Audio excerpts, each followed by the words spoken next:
Elderly woman injured in fiery Gregory Park attack dies. Custom officer dies on St. Anne adventure tour. Cops probe Milk River murder. Please remember to subscribe, like, share, comment, and don't forget to hit that notification bell so you can always be updated with the latest news. Now for the news in details. The 70-year-old woman who suffered burns during a fiery attack on houses in Gregory Park, Portmore, St. Catherine, has succumbed to her injuries.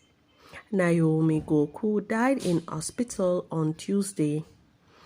Earlier this month, invaders set fire to 11 houses in the area, leaving the senior citizen injured and 45 residents displaced. The matter is being investigated by the police. A 58-year-old woman died on an adventure tour in Ochirio St. Anne on Monday.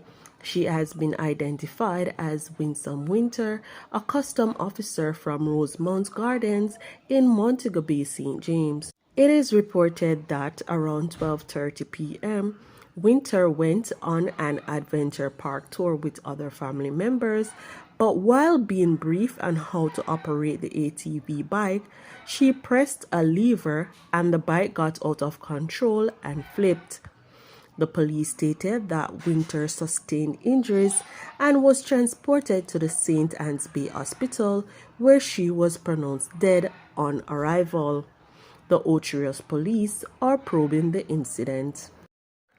Police are trying to determine the circumstances and reason behind the killing of a man on the Roarington Main Road in Milk River, Clarendon on Monday night.